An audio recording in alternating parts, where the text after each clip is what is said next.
नमस्कार दोस्तों, Indian civil servant के यूट्यूब चैनल पर आप सभी का स्वागत है। आज की वीडियो में हम लोग राज्य व्यवस्था के टॉपिक से एमसीक्यू को कवर करेंगे।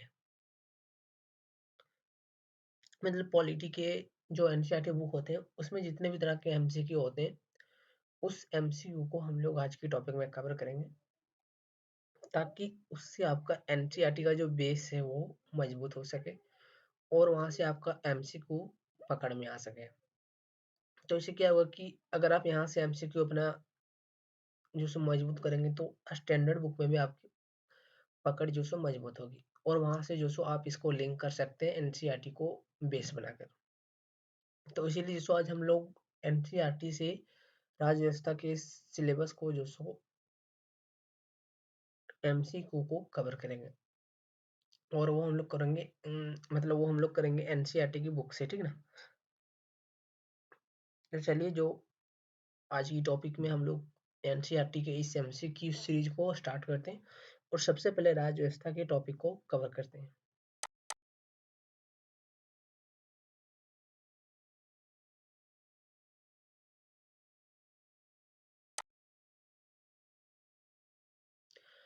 तो ये जो सीरीज है वो एनसीईआरटी दृष्टि का है, ठीक ना।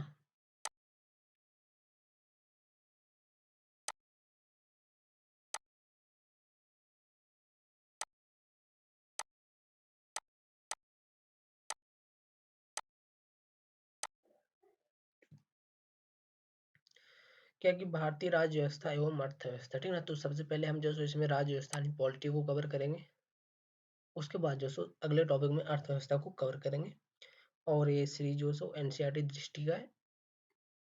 तो यहाँ से गिने चुने हुए आपको एमसीक्यू देखने को मिलेंगे जो एनसीईआरटी से पिकअप किए जाते हैं, मतलब वहाँ से जो सेलेक्ट किए जाते हैं कुछ जो एग्जाम की दृष्टि से इम्पोर्टेंट होते हैं।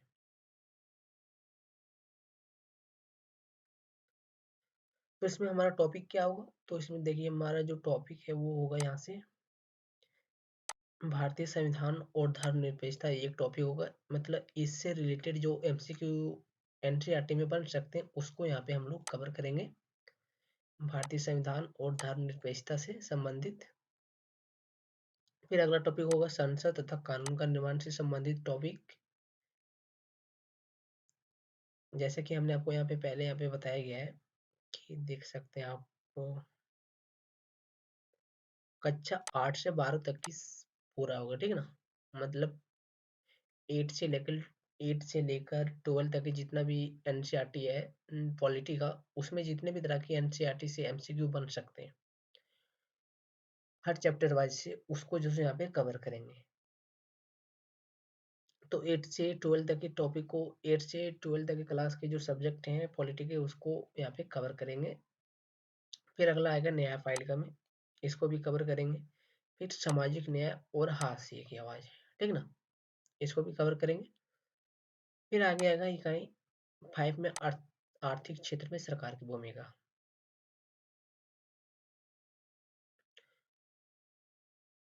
तो ये था कक्षा 8 से लेकर कक्षा 8 का सामाजिक एवं राजनीतिक जीवन का बुक,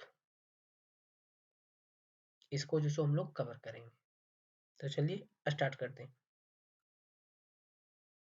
सबसे पहले हम लोग जो सो राज्य व्यवस्था टॉपिक यानी पॉलिटी को कवर करेंगे।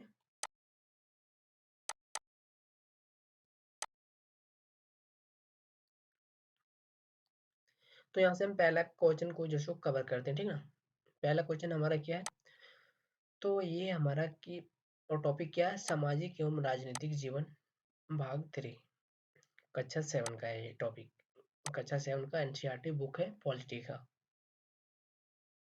और इसमें हमारा सवाल क्या बन रहा है पहला, तो इसमें हमारा सवाल बन रहा है कि संविधान के संदर्भ में निम्नलिखित कथनों पर विचार कीजिए, ठीक ना।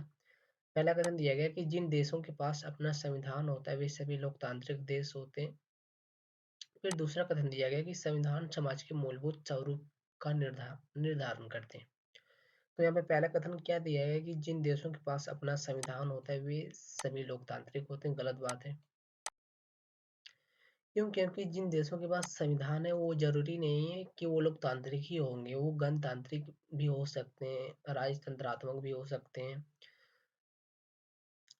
और कोई भी दूसरा जो नीति है, जो दूसरी व्यवस्था है, वो भी वहाँ पे हो सकती है, ठीक ना? तो कहने का मतलब यही हुआ कि ज़रूरी नहीं है कि जिस देश के पास संविधान होगा, वो लोकतांत्रिक ही होगा।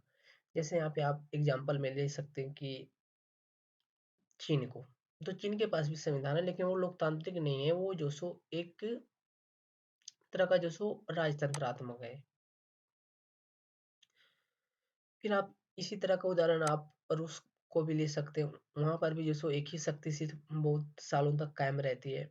तो इसी तरह यहाँ पे आप एग्जांपल ऐड कर सकते हैं खुद से कि जिन देशों के पास अपना संविधान होता है, वो ज़रूरी नहीं है कि लोकतांत्रिक ही होगा। वो गणतांत्रिक भी हो सकता है, राजतंत्रात्मक भी हो सकता है, कुलीन तंत्रात्मक भी हो सकता है।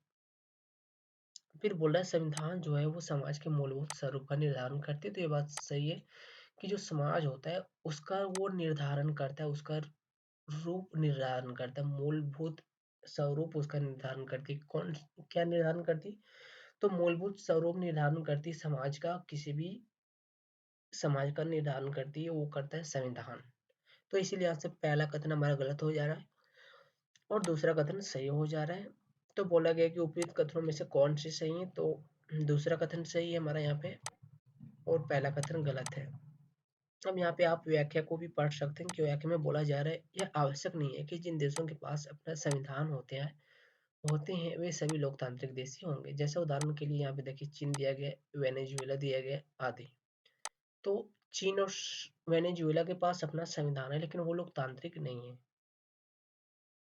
तो इसीलिए जैसे पहला कथन हमारा है वो गलत हो जा रहा है। अब बोला जा रहा है संविधान उन आदर्शों को सूत्रबद्ध करता है जिनके आधार पर नागरिक अपने देश को अपनी इच्छा व सपनों के अनुसार रच सकते हैं, ठीक ना? मतलब संविधान समाज का मूल स्वरूप निर्धारण करता है। तो ये बात यहाँ पे सही है। फिर दूसरा क्वेश्चन हमारा है कि संविधान सभा के गठन से संबंधित कथनों पर विचार करना है, ठीक ना? तो यहाँ पे आपको पहला कथन दिया गया है कि 1934 में भारतीय राष्ट्रीय कांग्रेस के संविधान सभा के गठन की मांग को पहली बार अधिकृत नीति में शामिल किया गया। फिर दूसरा कथन क्या दिया गया? तो दूसरा कथन दिया गया कि भारत में संविधान सभा का गठन दिसंबर 1946 में किया गया था। फिर बोल रहा कौन से कथन असत्य है, मतलब कौन से कथन गलत है। तो देखिए यहाँ पे पहला कथन में क्या बोला जा रहा है कि 1934 में भारतीय राष्ट्रीय कांग्रेस ने संविधान सभा के गठन की मांग को पहली बार अधिकृत नीति में शामिल किया था, ठीक ना? तो जो जो कांग्रेस पार्टी है, उसने जो 1934 में क्या किया था कि 1934 में उसने पहली बार जो सो भारतीय संविधान सभा का जो गठन का मांग किया जा रहा था, तो उसको जो सो गठन की मांग पहली बार जो सो 1934 में किया गया था। और किसके द्वारा किया गया था? तो वो किया गया था भारतीय राष्ट्रीय कांग्रेस के द्वारा। तो इसलिए यहाँ पे ये कथन हमारा सही हो जाता है कि 1934 में पहली बार ही जो सो भारतीय राष्ट्रीय कांग्रेस ने संविधान सभा के गठन की मांग जो सो अधिकृत रूप से अपनी नीति में शामिल किया था। फिर दूसरा कथन बोला जा रहा है भारत में संविधान सभा का गठन 1946 में किया गया था। तो ये बात सही है। तो फिर बोला जा रहा है कौन से कथन असत्य, मतलब कौन से कथन गलत है। तो दोनों ही सही है। तो यहाँ पे डी ऑप्शन हो जाएगा कि कोई भी जो सो गलत नहीं है। अब यहाँ पे आप व्याख्या को भी पढ़कर समझ सकते हैं कि 1934 में भारतीय राष्ट्रीय कांग्रेस ने संविधान सभा के गठन की मांग को पहली बार जो सो अधिकृत नीति में शामिल किया था। दिसंबर 1946 से 1949 के बीच संविधान सभा ने स्वतंत्र भारत के लिए संविधान का एक प्रारूप तैयार किया, अतः दोनों कथन सही हैं। फिर अगला क्वेश्चन हमारा क्या आता है? तो अगला क्वेश्चन है भारतीय संविधान के संदर्भ में निम्नलिखित कथनों पर विचार करना। किसके संदर्भ में? भारत के संविधान के संदर्भ में। पहला कथन यहाँ पे आपको दिया गया है कि भारतीय संविधान में अल्पसंख्यक वर्ग को संरक्षण प्रदान किया गया, ठीक ना? पहला कथन दिया गया। और फिर दूसरा कथन क्या दिया गया कि बोला जा रहा है कि संघवाद का अर्थ है देश में एक से ज्यादा स्तर पर सरकार का होना, ठीक ना? फिर क्या बोला जा रहा है? उपयुक्त कथनों में से कौन से सही है, ठीक ना?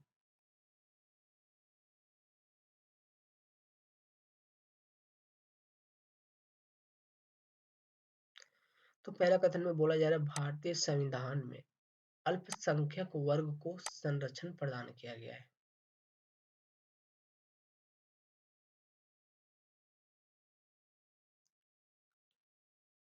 तो ये बात दोस्तों यहाँ पे गलत हो जाती है, ठीक ना।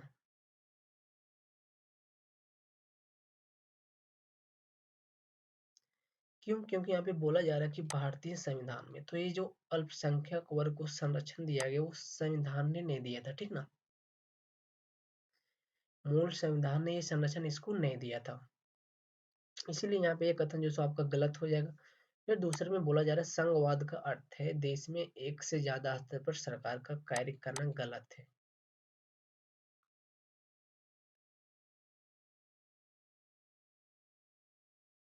अब देखिए यहाँ पे व्याख्या में बोला जा रहा है भारतीय संविधान में इस बात का ख्याल रखा गया है कि अल्पसंख्यकों को उन सुविधाओं से वंचित ना होना पड़े जो बहुसंख्यकों को आसानी से उपलब्ध है। मतलब ये बोल रहा है कि अल्पसंख्यक को वैसी सुविधा से वंचित नहीं होना पड़ेगा जो सुविधा बहुसंख्यक वर्ग के पास उपलब्ध है। मतलब जो सुविधा और सुख सुविधा जो फैसिलिटी बहुसंख्यक वर्ग के पास है वही सुविधा जो सो अल्पसंख्यक वर्ग को भी मिलेगा, ऐसा यहाँ पे बोला जा रहा है। इसीलिए यहाँ पे बोला जा रहा है कि अल्पसंख्यक वर्ग को भी उन सुविधाओं से वंचित नहीं होना पड़ेगा जो सुविधा बहुसंख्यक वर्ग के पास है। फिर बोला जा रहा है बहुसंख्यकों की निरंकुशता व दबदबेपन पर भी संविधान प्रतिबंध लगाता है।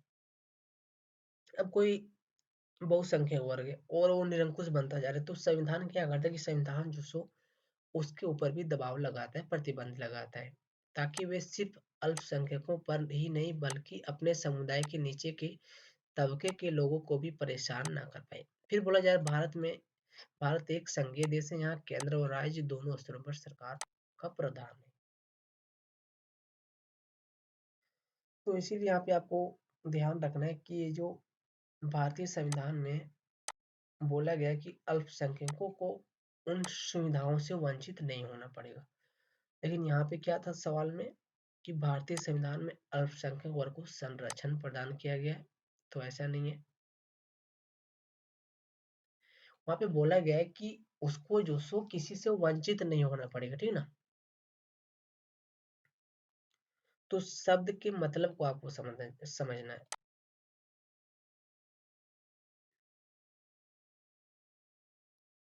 अभी नेक्स्ट क्वेश्चन में चलिए। तो देखिए बोला जा रहा है सरकार के अंगों में शामिल है, कौन कौन शामिल है। कार्यपालिका, विधायिका, न्यायपालिका और नगर पालिका। तो इसका उत्तर जो है यहाँ पे सिर्फ कार्यपालिका शामिल होगा और विधायिका और न्यायपालिका, ये जो नगर पालिका है वो शामिल नहीं होगा, ठीक है ना। क्योंकि आप जानते हैं कि सरकार का 3 अंग होता है, कार्यपालिका, विधायिका और नगर पालिका। सॉरी, न्यायपालिका, नगर पालिका नहीं होता है। तो इसीलिए यहाँ पे 1 2 3 सही, तो यहाँ पे पूछा जा रहा है कौन सा कूट सही, तो 1 2 और 3 यानी बी कूट सही है।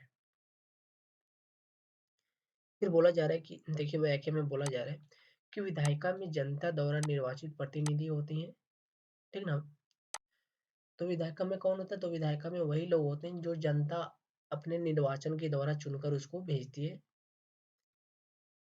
मतलब जनता जिसको इलेक्ट इलेक्ट करके भेजती है। फिर बोला जा रहा है कार्यपालिका ऐसे लोगों का समूह है जो कानून लागू करने व शासन को चलाने में अपना सहयोग देते हैं, ठीक है ना। तो विधायिका वो है जो जनता निर्वाचित जिसको जनता निर्वाचित करती है, और कार्यपालिका वो है जो कानून को लागू करने में सहयोग करती है और वो शासन को चलाती है। फिर बोला जा रहा है न्यायपालिका ऐसी व्यवस्था है जो न्यायपालिका द्वारा की जाती है। मतलब न्यायपालिका किसको बोला जाता है, तो न्यायपालिका उसको बोला जाता है जो न्याय देने का कार्य करती है। और विधायिका विधायिका जो सो विधि बनाने का कार्य कर रही है, कार्यपालिका जो सो इस उस विधि को लागू करने का और उसको जो सो जनता तक स्पष्ट रूप से लागू करने का कार्य करती है। और जो न्यायपालिका वो जो सो यहाँ पे लोगों को न्याय देने का कार्य कर रही है। फिर बोला जा रहा है संविधान में इन तीनों को ही सरकार का अंग माना जाता है। मतलब संविधान ने सिर्फ इन तीनों को ही सरकार का अंग माना, बाकी जो न्यायपालिका सॉरी जो नगर पालिका है उसको जो सो संविधान ने सरकार का अंग नहीं माना है।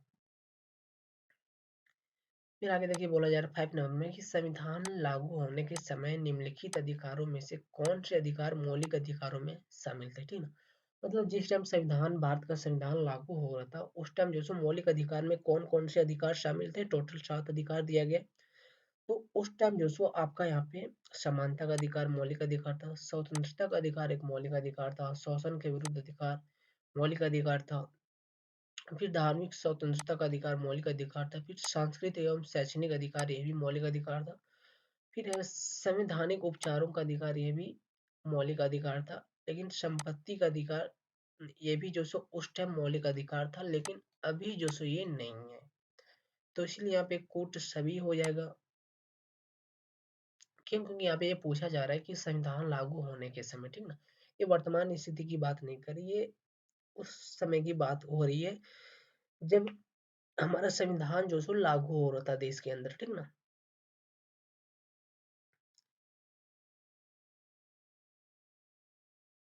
तो ये सवाल जो सो हमारा 26 जनवरी 1949 की बात कर रहे हैं, ठीक ना। लेकिन अभी अगर आप वर्तमान की स्थिति को देखेंगे तो ये कोट आपका कट हो जाएगा, ये जो सो आपका मौलिक अधिकार अब नहीं रह गया है। आप यहाँ पे व्याख्या भी देख सकते हैं, बोला जा रहा है कि संविधान लागू होने के समय उपयुक्त सभी मौलिक अधिकार के अंतर्गत शामिल थे, ठीक ना। मतलब ये सात के सातों जो सो आपका मौलिक अधिकार में शामिल था। लेकिन बाद में जो सो इसको संशोधन के द्वारा हटाया गया था, ठीक ना। तो आपको ये भी याद रखना है कि कौन से संविधान संशोधन के द्वारा हटाया गया, तो उसको जो सो 44वें संविधान संशोधन के समय 44वें संविधान संशोधन के द्वारा 1978 में हटा दिया गया था संपत्ति के अधिकार को। और इसको जो सो संपत्ति के अधिकार से हटाकर अभी जो सो वर्तमान में इसको कानूनी अधिकार में डाल दिया गया। मतलब अभी आपका जो संपत्ति का अधिकार है वो जो सो आपका एक कानूनी अधिकार है, ठीक ना। आप जो सो उसको मौलिक अधिकार जो सो नहीं बोल सकते। अब जो सो वो आपका एक लीगल राइट हो गया। तो इसीलिए जो सो अब संपत्ति का अधिकार मौलिक अधिकार नहीं रहा। फिर आगे नंबर का 6 नंबर का क्वेश्चन है, निम्नलिखित सूची को सूची 1 और सूची 2 से मिलान करने, ठीक ना। इधर दिया गया संविधान सभा की अंतिम बैठक, फिर इधर दिया गया डॉक्टर अंबेडकर के अनुसार संविधान की आत्मा, फिर इधर है संविधान सभा की प्रथम बैठक और संविधान का जो सो यहाँ पे हस्तलेखन दिया गया, ठीक ना। तो देखिए यहाँ पे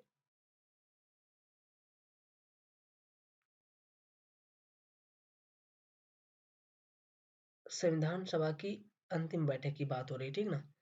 तो संविधान सभा की अंतिम बैठक कब हुई थी, तो वो हुई थी हमारा 24 जनवरी 1950 को। फिर बोला जा रहा है डॉक्टर अंबेडकर के अनुसार संविधान सभा की आत्मा। तो डॉक्टर अंबेडकर के अनुसार जो सो आपका संविधान सभा की आत्मा है संवैधानिक उपचारों का अधिकार में। डॉक्टर अंबेडकर ने संवैधानिक उपचारों के अधिकार को जो सो संविधान की आत्मा माना है। फिर यहाँ पे आपको संविधान सभा की प्रथम बैठक तो वो कब हुई थी, तो वो दिसंबर 1946 में हुई थी। फिर इधर है संविधान का हस्तलेखन, ठीक ना। तो संविधान का हस्तलेखन किसने किया, मतलब संविधान को हाथों से किसने लिखा है, तो उसको जो सो प्रेम बिहारी नारायण ने लिखा है। किसने लिखा, तो वो जो सो प्रेम बिहारी नारायण ने लिखा है। तो इस तरह से आपको याद रखना है कि संविधान सभा की अंतिम बैठक यहाँ पे, मतलब ये सारे कोट यहाँ पे इसका सही है, सिर्फ इसका जो सो यहाँ पे रह जाएगा। तो संविधान सभा की अंतिम बैठक यहाँ पे 24 जनवरी 1950 है। फिर डॉक्टर अंबेडकर के अनुसार संविधान की आत्मा है संवैधानिक उपचारों का अधिकार में। फिर संविधान सभा की प्रथम बैठक 24 दिसंबर 1946 को हुई है और संविधान का हस्तलेखन डॉक्टर प्रेम बिहारी नारायण ने किया है।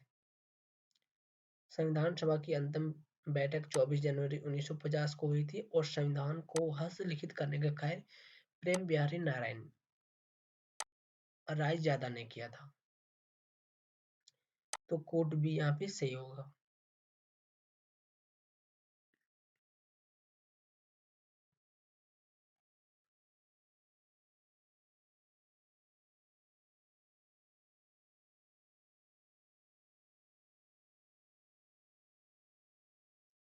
अब हम लोग अगले टॉपिक की तरफ चलते हैं, ठीक ना। धर्मनिरपेक्षता की समझ। धर्मनिरपेक्षता जो चैप्टर है, उस चैप्टर के अंदर कौन से एमसीक्यू बन सकते हैं उसको देखते हैं। तो यहाँ पे पहला सवाल दिया गया, भारत के संदर्भ में निम्नलिखित कथनों पर विचार कीजिए। पहला सवाल है हमारा, मौलिक अधिकार लोगों की राज्य की सत्ता के साथ साथ बहुमत की निरंकुशता से भी रक्षा करते हैं, पहला कथन है। फिर दूसरा कथन दिया गया कि धर्म को राज्य से अलग रखने की अवधारणा को धर्मनिरपेक्षता कहा जाता है। फिर बोला जा रहा है उपयुक्त कथनों में से कौन से कथन सत्य हैं। तो पहला कथन क्या दिया गया, पहले कथन में बोल रहा है कि मौलिक अधिकार लोगों की राज्य की सत्ता के साथ साथ बहुमत की निरंकुशता से भी रक्षा करती। तो मौलिक अधिकार किससे रक्षा करती है, तो मौलिक अधिकार जो सो राज्य की निरंकुशता से भी रक्षा कर रही, मतलब राज्य की सत्ता से भी, मतलब सरकार से भी रक्षा करती है। प्लस में जो बहुमत लोगों की निरंकुशता होती है, मतलब जो बहुमत लोग निरंकुश होते हैं, उससे भी रक्षा करती है। कौन करती है, मौलिक अधिकार। तो ये बात बिल्कुल सही है कि मौलिक अधिकार आपका जो सो आपको राज्य से भी रक्षा दिला रहा है, प्लस में जो राज्य के अंदर निरंकुश लोग हैं उससे भी आपको रक्षा दिला जा रहा है। तो ये था मौलिक अधिकार की राज्य की सत्ता के संबंध में आपका राइट।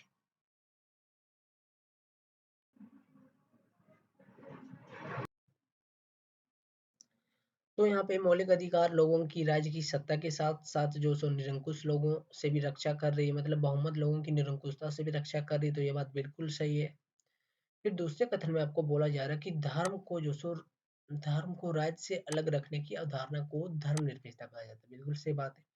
क्या बोल रहा कि धर्म को राज्य से अलग रखना है, मतलब धर्म को राज्य में हस्तक्षेप नहीं करना है और राज्य को धर्म में हस्तक्षेप नहीं करना है, दोनों अलग अलग रहेंगे। इसी को जो सो धर्मनिरपेक्षता बोला जाता है। सही बात है। तो इस तरह से दोनों कथन सही हो गया। अब यहाँ पे आप व्याख्या देख सकते हैं, बोला जा रहा है कि मौलिक अधिकार जो सो लोगों की राज्य की सत्ता के साथ साथ बहुमत की निरंकुशता से भी रक्षा करते हैं और धर्म को राज्य से अलग रखने की अवधारणा को धर्मनिरपेक्षता कहा जाता है। यहाँ तो डायरेक्ट आई पॉइंट लिख दिया गया है ना, डिटेल नहीं किया गया। फिर आगे है, निम्नलिखित कथनों पर विचार कीजिए। अगला सवाल है हमारा, बोला जा रहा भारत में सभी नागरिकों को एक धर्म से निकलकर दूसरे धर्म को अपनाने की स्वतंत्रता प्राप्त है, मतलब आपको जो सो धर्मांतरण करने की स्वतंत्रता प्राप्त है। लेकिन यहाँ पे ये भी ध्यान रखना, क्या बोला जा रहा है, भारत में सभी नागरिकों को। फिर दूसरा कथन बोल रहा है कि भारतीय संविधान के अनुसार भारत एक धर्मनिरपेक्ष राज्य है। किसके अनुसार बोल रहा है, संविधान के अनुसार भारत एक धर्मनिरपेक्ष राज्य है। फिर आगे क्या बोल रहे हैं कि उपयुक्त कथनों में से कौन से सही है, ठीक ना। तो चलिए देखते हैं कि कौन सा सही है। तो यहाँ पे पहला कथन में बोल रहा है कि भारत में सभी नागरिकों को एक धर्म से निकलकर दूसरे धर्म को अपनाने की स्वतंत्रता प्राप्त है। तो यहाँ पे ध्यान रखना है कि यहाँ पे ये बाध्यता नहीं बोल रहा, ठीक ना, स्वतंत्रता की बात कर रहा है। तो आपको जो सो ये राइट है कि आप जो सो किसी भी धर्म से किसी भी धर्म में जा सकते हैं, ये आपका राइट है। ये जो सो आपको स्वतंत्रता प्राप्त या फिर ये राइट आपको संविधान ने दिया है कि आप जो सो एक धर्म से दूसरे धर्म में अपना धर्मांतरण करवा सकते हैं, ये आपका राइट है। फिर दूसरा कथन में बोल रहा है भारतीय संविधान के अनुसार भारत एक धर्मनिरपेक्ष राज्य है। बिल्कुल सही बात है कि भारत के संविधान के अनुसार भारत एक धर्मनिरपेक्ष राज्य है। तो दोनों कथन सही है, ठीक ना। तो व्याख्या में आप यहाँ पे देख सकते हैं कि देश की किसी भी नागरिकों को स्वेच्छा से कोई भी धर्म अपनाने तथा धार्मिक उपदेशों की अपने अनुसार व्याख्या करने की स्वतंत्रता प्राप्त है, ठीक है ना। मतलब आपको ऐसा नहीं कि सिर्फ धर्म को अपनाने के लिए स्वतंत्रता प्राप्त है, आप धर्म को अपनाने के बाद, मतलब किसी धर्म को अपनाने के बाद उस धर्म की जो सो पालना भी कर सकते हैं, ठीक है ना। मतलब उस धर्म का जो सो आप उसी धर्म के अनुसार उसका पालन भी कर सकते हैं, उसका व्याख्या भी कर सकते हैं और उसका जो सो पालन भी, सॉरी क्या बोलते हैं, उसकी जो सो आप प्रचार प्रसार भी कर सकते हैं। तो ये आपको राइट है। फिर बोलना भारतीय संविधान के अनुसार भारत एक धर्मनिरपेक्ष राज्य है। ये बात बिल्कुल सही है, अर्थात राज्य ना तो किसी धर्म को थोपेगा और ना ही लोगों की धार्मिक स्वतंत्रता को छीनेगा। मतलब भारत जो सो अपने क्षेत्र के अंदर किसी एक खास धर्म को नहीं थोपेगा कि ये जो सो यहाँ का राष्ट्रीय धर्म है, तथा न ही लोगों के धार्मिक अधिकार को छीनेगा। ठीक ना। अपवादी की स्थिति में जो सो आप देख सकते हैं कि धार्मिक अधिकार भी छीने जाते हैं। ठीक ना। तो अपवाद की स्थिति को साइड कर देना है कि अपवाद की स्थिति में आपका कुछ भी हो सकता है। ठीक ना। बाकी अपवादी की स्थिति को छोड़कर जो सो आपको कोई भी धार्मिक अधिकार आपसे नहीं छीना जाएगा, और ना ही किसी भी प्रकार का धार्मिक विशेष धर्म यहाँ पे थोपा जाएगा। फिर अगला थर्ड नंबर पर है कि धर्मनिरपेक्षता के संबंध में राज्य के कर्तव्यों के बारे में नीचे दिए गए कथन पर विचार कीजिए। किसके संदर्भ में? धर्मनिरपेक्षता के संदर्भ में और राज्य के कर्तव्यों के संदर्भ में। तो यहाँ पे बोला जा रहा है कि पहला कथन में क्या बोला जा रहा है? बोला जा रहा है भारतीय राज्य खुद को धर्म से दूर रखते हुए यह ध्यान देता है कि राज्य की बागडोर ना तो किसी एक ही धार्मिक समूह के हाथों में जाए और ना ही राज्य किसी एक धर्म को समर्थन दे। पहला कथन है। फिर दूसरा कथन है कि धार्मिक क्रियाकलापों में हस्तक्षेप की नीति अपनाते हुए राज्य कुछ खास धार्मिक समुदायों को विशेष छूट देता है। फिर तीसरा है कि धार्मिक वर्चस्व को रोकने के लिए भारतीय राज्य कभी कभी हस्तक्षेप करते हुए धर्म में फैली बुराइयों का भी निषेध करता है। फिर बोल रहा है उपयुक्त कथनों में से कौन से कथन सत्य हैं। तो चलिए हम लोग जैसे इसका परीक्षण करते हैं कौन सा सत्य है। क्या बोल रहा है? भारतीय राज्य खुद को धर्म से दूर रखते हुए। तो राज्य जो है वो खुद को धर्म से दूर रखता है तथा यह ध्यान देता है कि राज्य की बागडोर ना तो किसी एक धार्मिक समूह के हाथ में जाए और न ही किसी एक धर्म को समर्थन मिले। तो ये बात बिल्कुल सही है। भारत का राज्य जो सो खुद को जो सो धर्म से दूर रखता है, लेकिन वो जो सो यह भी ध्यान रखता है कि राज्य का बागडोर जो सो किसी एक धार्मिक किसी विशेष समूह के हाथों में ना जाए और न ही जो सो वो किसी एक विशेष धर्म को समर्थन दे। ठीक ना। तो ये बात बिल्कुल सही है। फिर दूसरा कथन बोल रहा है कि धार्मिक क्रियाकलापों में अहस्तक्षेप मतलब हस्तक्षेप नहीं करेगा की नीति अपनाते हुए राज्य कुछ खास धार्मिक समुदायों को विशेष छूट देता है। ठीक ना। तो वो छूट क्यों देता है ये हम आपको पहले ही बता चुके हैं कि जो अल्पसंख्यक लोग हैं उसको जो सो बहुसंख्यकों की दर्जा बहुसंख्यकों के लेवल तक पहुंचाने के लिए जो सो उसको कुछ विशेष छूट दिया जाता है ताकि जो सो वो अपनी पहचान बनाए रख सके, अपनी संस्कृति को बचाए रख सके, वह भी जो सो आगे आ सके और बहुसंख्यकों के साथ वह भी जो सो आ सके। ठीक है ना। इसीलिए जो सो वो जो सो राज्य जो सो कभी कभी हस्तक्षेप की नीति अपनाते हुए भी जो सो किसी विशेष धर्म समूह को जो सो राज्य छोड़ देता है। फिर तीसरा कथन है कि धार्मिक वर्चस्व को रोकने के लिए भारतीय राज्य कभी कभी हस्तक्षेप करते हुए धर्म में फैली बुराइयों का निषेध करता है। ठीक ना। तो ये बात बिल्कुल सही है। कभी कभी आप देखते होंगे कि भारत का राज्य या फिर खुद भारत जो सो धर्म में भी हस्तक्षेप कर देता है। ठीक ना। और इससे जो सो बहुत सारे दंगे वगैरह भी होते हैं, बहुत सारे जो सो बुराइयां भी होती है। ठीक ना। तो इससे जो सो भारत को मतलब नहीं है या फिर उस राज्य को मतलब नहीं है। अगर किसी धर्म में फैली कुछ बुराई है तो जो सो भारत उसका या फिर उसके राज्य जो सो उसमें हस्तक्षेप करेगा, उसको जो सो खत्म कर देगा। ठीक ना। तो आपको बहुत सारे धर्मों में कुछ बुराइयां देखने को मिल सकता है। ठीक ना।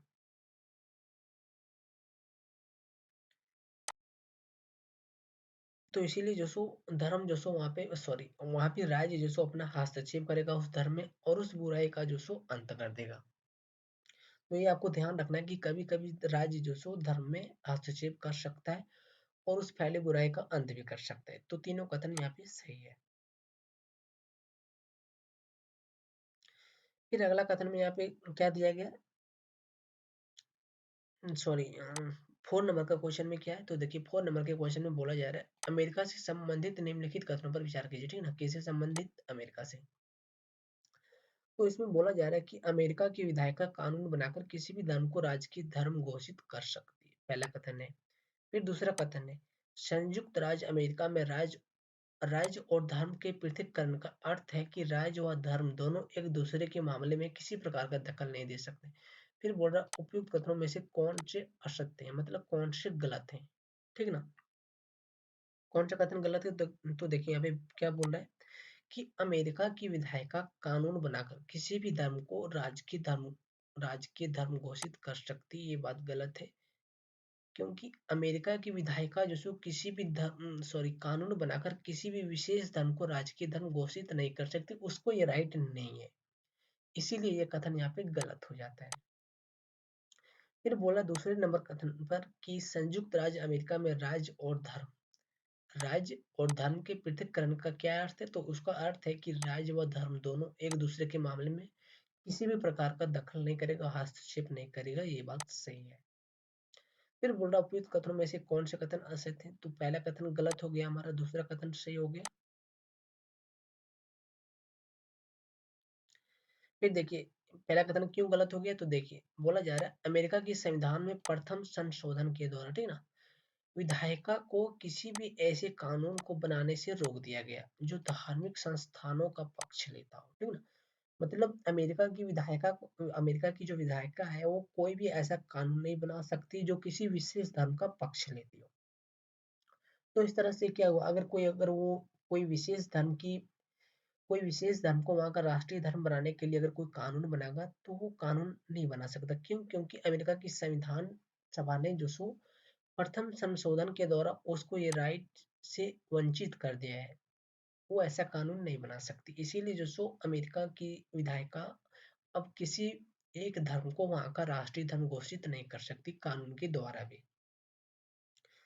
धार्मिक स्वतंत्रता को रोकते हैं, ठीक ना। इसका अर्थ है कि विधायिका किसी भी धर्म को राजकीय धर्म घोषित नहीं कर सकती है, तथा कथन वन गलत हो जाता है।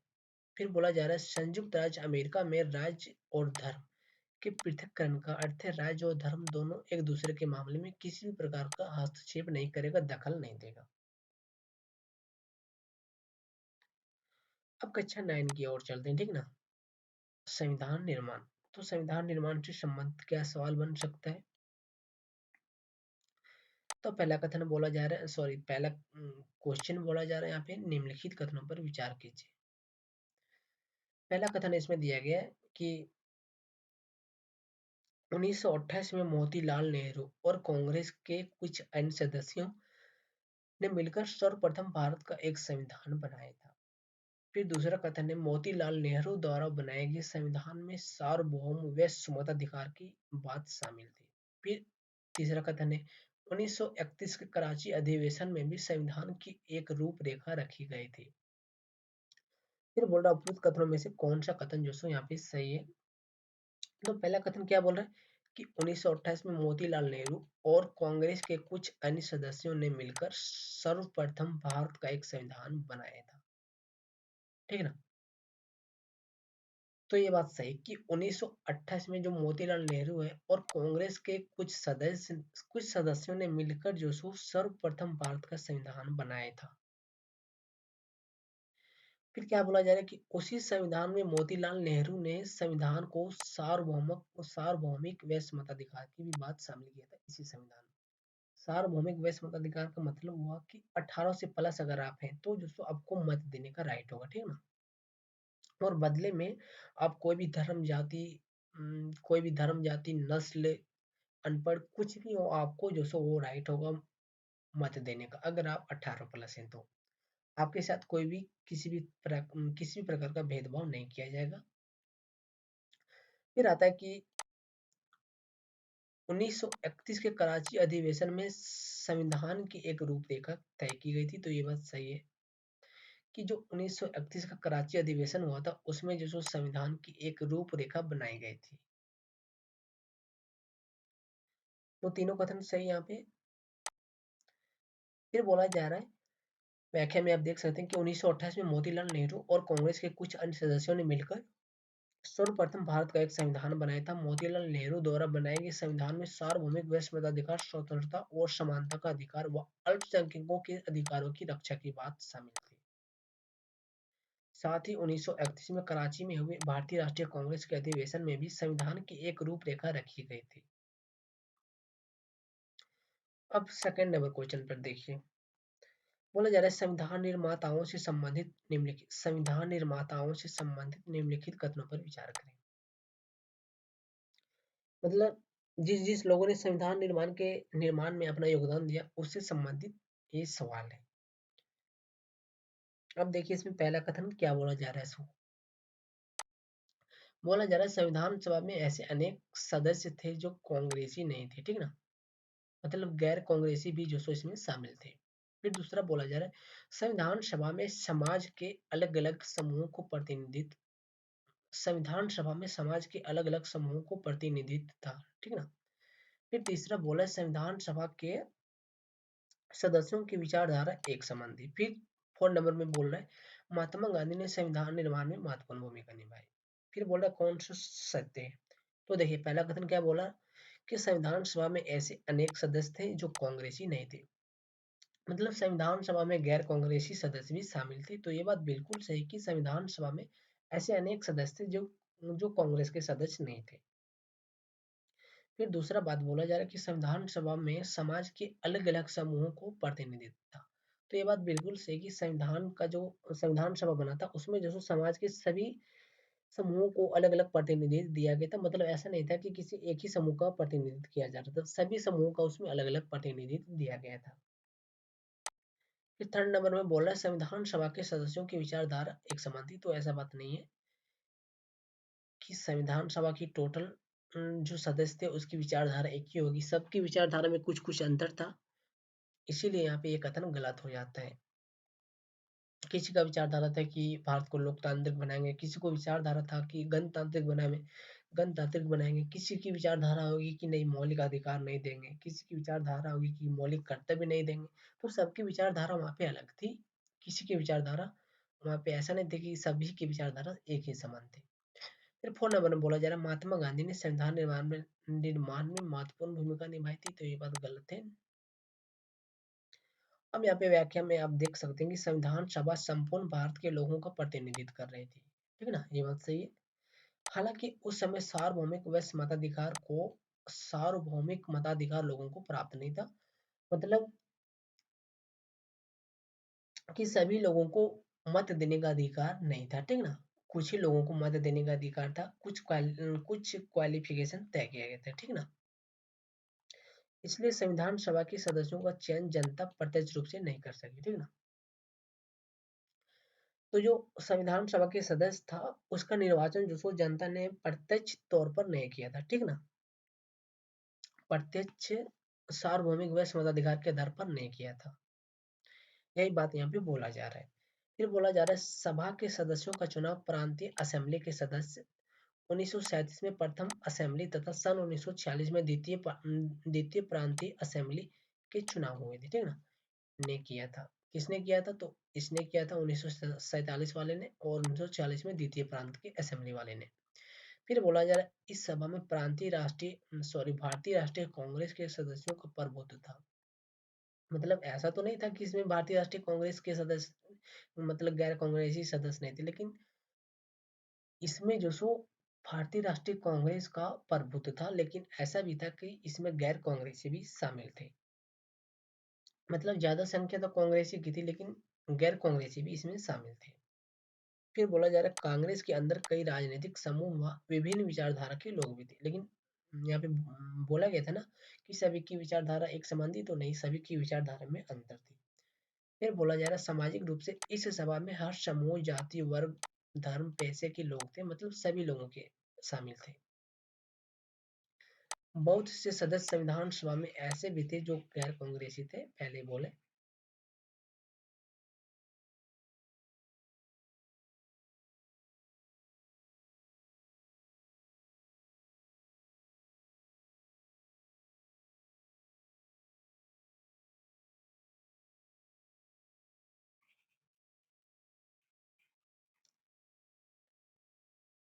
अब थर्ड नंबर के क्वेश्चन की ओर तरफ चलते हैं हम लोग, ठीक है ना। तो यहाँ पे बोला जा रहा है डॉक्टर अंबेडकर के बारे में निम्नलिखित कथनों पर विचार कीजिए, ठीक ना। पहला कथन बोला जा रहा है वह भेदभाव व गैर बराबरी मुक्त भारत के प्रबल समर्थक थे। फिर दूसरा बोला जा रहा है अंबेडकर गांधी व उनकी विचारधारा के, क्या बोला जा रहा है, अंबेडकर जो है गांधी व उनकी विचारधारा के प्रबल समर्थक थे। अब देखिए यहाँ पे क्या बोला जा रहा है, कौन से सत्य हैं। तो पहले कथन में बोला जा रहा है वह भेदभाव व गैर बराबरी मुक्त भारत के प्रबल समर्थक थे। तो ये बात तो बिल्कुल सही बात है ये बात सभी को पता है कि वो जो सो भेदभाव के खिलाफ थे और वो बराबरी मुक्त मतलब सभी को बराबर का समानता मिले, सभी को समानता मिले, समाज में इक्वलिटी मिले, इसके जो सो प्रबल समर्थक थे। फिर दूसरे कथन में बोला जा रहा है अम्बेडकर जो सो गांधी और उनकी विचारधारा, मतलब अम्बेडकर जो है वो गांधी के विचारधारा का प्रबल समर्थक था, तो ये बात गलत है। आपको जो सो गोलमेज सम्मेलन में अम्बेडकर व गांधी के बीच जो सो विवाद देखने को भी मिल सकता है इसी विचारधारा को लेकर। मतलब इसकी विचारधारा कुछ थी, इसकी विचारधारा कुछ थी, इसीलिए जो सो अम्बेडकर जो सो इसके विचारधारा के प्रबल समर्थक नहीं माने जाते। तो सिर्फ पहला कथन सही है। अब व्याख्या में देख सकते हैं कि भेदभाव व गैर बराबरी मुक्त भारत के डॉक्टर अम्बेडकर व महात्मा गांधी दोनों ही समर्थक थे, ठीक ना। मतलब महात्मा गांधी भी जो सो भेदभाव मुक्त भारत के समर्थक थे, लेकिन दोनों की विचारधारा में अनेक अंतर थे, ठीक ना। मतलब गैर बराबरी मुक्त भारत के तो दोनों ही समर्थक थे, लेकिन दोनों की विचारधारा में अंतर भी थे। गांधी जी गांधी जी जो है वो हमारे कर्म के सिद्धांत में विश्वास करते थे, ठीक ना। मतलब कार्य में विश्वास करते थे। और गांधी जी का मानना था कि जो व्यक्ति जिस वर्ग में जन्म लेता है उसे उसी वर्ग के कर्तव्यों का पालन करते हुए आगे बढ़ना चाहिए, जिसका डॉक्टर अम्बेडकर कड़ा विरोध करते थे, ठीक ना। तो देखिए यहाँ पर भी जो आपको इन दोनों के बीच विरोधाभास देखने को मिलेगा। फिर आगे 4 नंबर में देखिए बोला जा रहा है संविधान की उद्देशिका में प्रयुक्त निम्नलिखित शब्दों को सही क्रम में व्यवस्थित कीजिए, ठीक ना।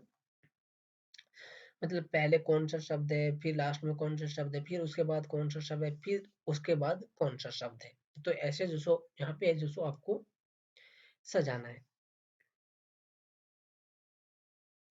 क्या बोला बोला जा रहा है संविधान की उद्देशिका में प्रयुक्त जो प्रयोग किया गया उसमें जो सो निम्नलिखित शब्दों को सही क्रम में व्यवस्थित करना है। समाजवादी, पंथ निरपेक्ष, गणराज्य, लोकतंत्र, प्रभुत्व संपन्न, ठीक ना। प्रभुत्व संपन्न यहाँ पे पहले होगा, ठीक ना। फिर प्रभुत्व संपन्न, समाजवादी, समाजवादी, पंथ निरपेक्ष, फिर उसके बाद जो यहाँ पे हमारा होगा लोकतांत्रिक गणराज्य। तो भारत जो सो कैसा होगा, तो भारत जो सो यहाँ पे हमारा होगा, भारत जो सो प्रभुत्व संपन्न, समाजवादी, पंथ निरपेक्ष, लोकतांत्रिक गणराज्य होगा, याद रखना है। देखिए यहाँ पे बोला जा रहा है संविधान की उद्देशिका में प्रयुक्त शब्दों का सही क्रम। भारत एक प्रभुत्व संपन्न, समाजवादी, पंथ निरपेक्ष, लोकतांत्रिक गणराज्य होगा। फिर 5 नंबर में देखिए बोला जा रहा है कि प्रमुख स्वतंत्रता सेनानी अबुल कलाम आजाद की विशेषताओं के संदर्भ में सत्य है। कौन सा सत्य है, मतलब सत्य कथन का यहाँ पे चुनाव करने के लिए बोला जा रहा है। तो वो शिक्षावादी थे, लेखक भी थे, धर्मशास्त्रों के ज्ञाता भी थे और अरबी के विद्वान भी थे, अरबी के विद्वान भी थे। तो ये बात यहाँ पे सही है, सभी कथन कि वो प्रमुख शिक्षाविद भी थे, लेखक भी थे और धर्मशास्त्रों के ज्ञाता भी थे, तथा उसे जो सो अरबी का विद्वान भी माना जाता है। अब देख सकते हैं कि अबुल कलाम आजाद का जन्म सऊदी अरब में हुआ था। वे शिक्षाविद, लेखक, धर्मशास्त्रों के ज्ञाता व अरबी के विद्वान होने के साथ साथ कांग्रेस के अग्रणी नेता भी थे। अतः वे मुस्लिम अलगाववादी राजनीति के घोर विरोधी थे, ठीक ना। और वे स्वतंत्रता के पश्चात गठित पहले केंद्रीय मंत्रिमंडल में शिक्षा मंत्री भी थे। शिक्षा मंत्री कौन थे पहले, तो वो हमारा अबुल कलाम आजाद थे। फिर आगे देखिए बोला जा रहा है, सॉरी आगे का क्वेश्चन देखिए निम्नलिखित युगों पर विचार करना। वल्लभ भाई पटेल दिया गया, राजेंद्र प्रसाद दिया गया, एच सी बनर्जी दिया गया और जॉन मथाई दिया गया। फिर बोला जा रहा है उपयुक्त कथनों में से कौन सा कथन सही है, तो यहाँ पे जैसे पहला कथन क्या दिया गया, वल्लभ भाई पटेल अंतरिम सरकार में गृह, सूचना व प्रसारण मंत्री, सही है।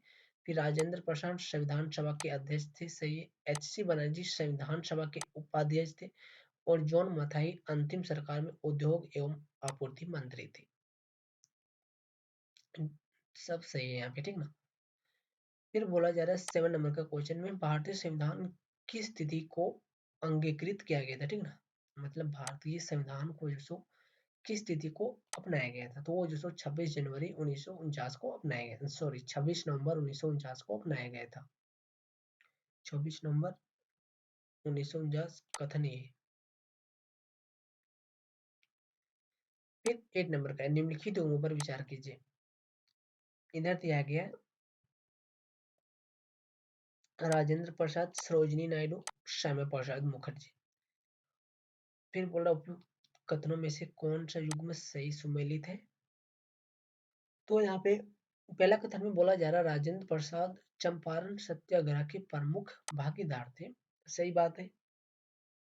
फिर बोला जा रहा सरोजिनी नायडू जो है वो हमारा कांग्रेस की प्रथम महिला अध्यक्ष थी, गलत है। तो कांग्रेस की प्रथम महिला अध्यक्ष जो थी वो हमारी एनी बेसेंट थी, लेकिन यहाँ पे सरोजिनी नायडू बताया गया, तो इसलिए यहाँ पे गलत है। फिर बोला जा रहा श्यामा प्रसाद मुखर्जी जो है वो भारतीय जन संघ के संस्थापक थे, सही बात है। व्याख्या में देख सकते हैं कि सरोजिनी नायडू भारत की प्रथम महिला राज्यपाल थी और कांग्रेस की प्रथम महिला अध्यक्ष एनी बेसेंट थी, और सरोजिनी नायडू कांग्रेस की प्रथम भारतीय महिला अध्यक्ष के रूप में निर्वाचित हुई थी। अतः युग्म दो सुमेलित नहीं है। फिर आगे बोला जा रहा है 9 नंबर में कि भारतीय संविधान सभा के गठन के समय प्रारूप समिति के अध्यक्ष थे, ठीक ना।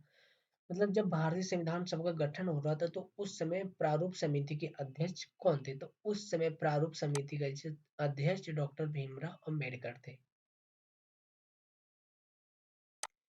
फिर 10 नंबर में क्या बोल रहा है कि 42वें संविधान संशोधन अधिनियम द्वारा भारतीय संविधान की प्रस्तावना में निम्नलिखित में से कौन से शब्द नए जोड़े गए थे, ठीक ना। समाजवादी, पंथ निरपेक्ष, और यहाँ पे जोड़ा गया था अखंडता। समाजवादी, पंथ निरपेक्ष और अखंडता, ये तीन शब्द को जैसे 42वें संविधान संशोधन 1976 द्वारा भारत के संविधान में जोड़ा गया था, मतलब उद्देशिका में जोड़ा गया था। देख सकते हैं 42वें संविधान संशोधन 1976 द्वारा भारतीय संविधान की उद्देशिका में संशोधन करके तीन नए शब्द जोड़े गए, समाजवादी, पंथ निरपेक्ष और अखंडता। अब चुनावी राजनीति का टॉपिक है और इससे संबंधित प्रश्न हम लोग देखने जा रहे हैं। पहला कथन क्या है, पहला क्वेश्चन इससे क्या बना है, तो इसमें पहला क्वेश्चन बनाएगा कि भारत में होने वाले चुनाव के संबंध में निम्नलिखित कथनों पर विचार कीजिए। पहला कथन दिया गया है सभी चुनाव क्षेत्रों में एक ही दिन या कुछ अंतराल में अलग अलग दिन जो चुनाव होते हैं उन्हें आम चुनाव कहते हैं, ठीक है ना। तो यहाँ पे आम चुनाव को परिभाषा दिया गया, और दूसरा में क्या बोला जा रहा है, किसी सदस्य की मृत्यु या इस्तीफे से खाली हुए पद के लिए जो चुनाव होते हैं उसे उपचुनाव कहते हैं। फिर 3 नंबर में बोल रहा है अनुसूचित जनजाति के लिए आरक्षित क्षेत्रों से सिर्फ अनुसूचित जनजाति के सदस्य चुनाव लड़ सकते हैं। फिर 4 नंबर में बोला जा रहा है लोकसभा चुनाव के लिए देश को 543 निर्वाचन क्षेत्रों में बांटा गया है, कौन से सही है। तो पहले में क्या बोला जा रहा है कि सभी चुनाव क्षेत्रों में एक ही दिन या कुछ अंतराल में अलग अलग जो चुनाव होते हैं उसे आम चुनाव कहते हैं, सही बात है। फिर दूसरा कि किसी सदस्य की मृत्यु या इस्तीफे के बाद जो पद खाली हो जाता है और उस पद पर जो चुनाव होता है उसे उपचुनाव कहते हैं, सही बात है। फिर बोला जा रहा है अनुसूचित जाति व जनजाति के आरक्षित क्षेत्रों से सिर्फ वही वही लड़ सकता है, मतलब अनुसूचित जाति ही लड़ सकता है जिसके लिए वो क्षेत्र आरक्षित है, सही बात है। फिर लोकसभा चुनाव के लिए देश को 543 निर्वाचन क्षेत्रों में बांटा गया, ये भी सही है, सब कथन सही है। तो यहाँ पे आप व्याख्या देख सकते हैं कि सभी चुनाव क्षेत्रों में एक ही या कुछ अंतराल में अलग अलग दिन चुनाव होते हैं जिन्हें आम चुनाव कहते हैं। किसी सदस्य की मृत्यु या इस्तीफे से खाली हुए पद के लिए जो चुनाव किए जाते हैं उसे उपचुनाव कहते हैं। संविधान में कमजोर वर्गों के लिए संविधान निर्माताओं द्वारा विशेष व्यवस्था की गई है। इसी क्रम में कुछ विशेष क्षेत्रों को अनुसूचित जनजाति के लोगों के लिए आरक्षित कर दिया जाता है, जहां से सिर्फ अनुसूचित जनजाति के लोग ही चुनाव लड़कर अपने वर्गों का प्रतिनिधित्व करते हैं। लोकसभा व राज्य विधानसभा में इन वर्गों के लिए सीटें आरक्षित की गई है, मतलब लोकसभा में भी आरक्षित है और राज्य की विधानसभा में भी, और सबसे ज्यादा आरक्षित जो सो मध्य प्रदेश में, मध्य प्रदेश विधानसभा में। फिर आगे बोला जा रहा है लोकसभा चुनाव में देश को 543 निर्वाचन क्षेत्रों में विभक्त किया गया और इन सीटों से निर्वाचित व्यक्ति को सांसद कहते हैं, ठीक है ना।